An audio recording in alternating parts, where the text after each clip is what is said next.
Hello everyone, welcome to this presentation.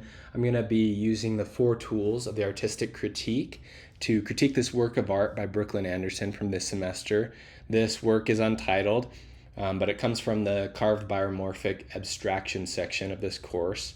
I'm excited to delve into this unique work of art. This one caught my attention as I was looking through different works of art from this semester. I think this piece embodies the essence of biomorphic abstraction really well. It invites us to explore the intricate details of the work and uncover the artist's intentions. Overall, this is going to be a very interesting work of art to critique. So let's go ahead and get started with the description. So the dimensions are pretty crucial in this work of art. It's got a big impact. So it stands vertically. It seems like the height is about 3 times that of the width.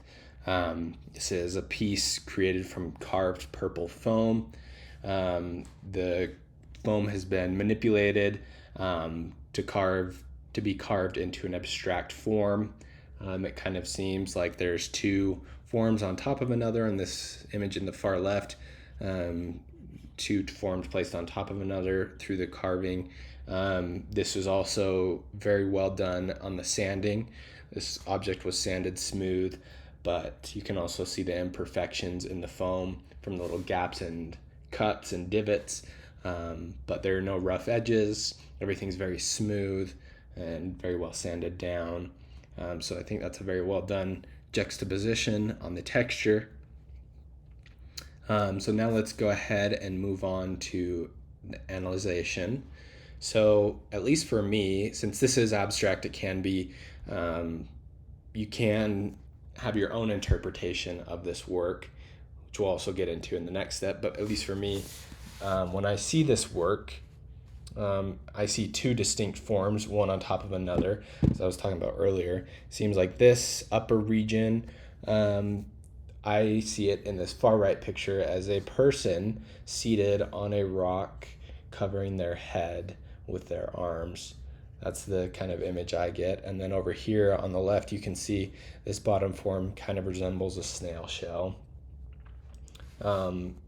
This kind of gives us a sense of tranquility, perhaps vulnerability, perhaps protection against some outer force from the child's pose, kind of protecting their head, and then the shell. Those are both forms of protection.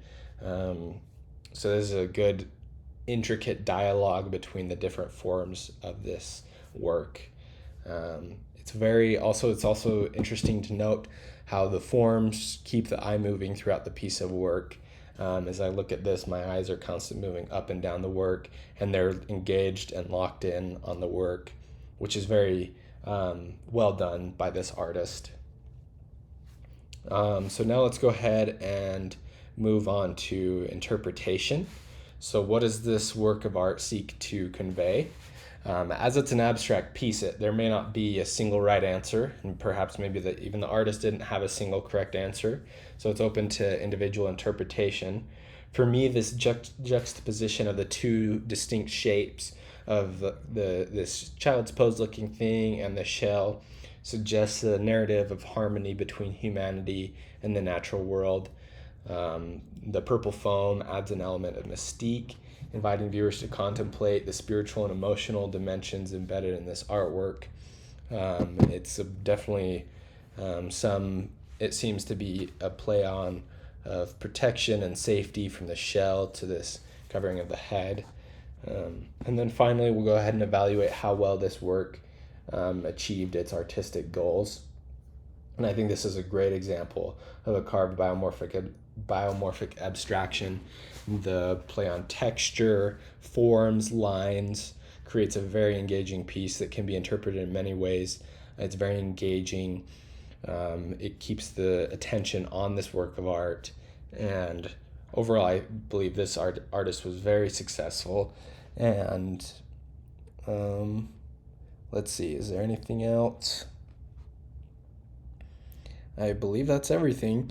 So thank you all for watching this presentation. I hope you have all enjoyed seeing this work of art, and let me know if you have any other comments on this work of art. Thanks.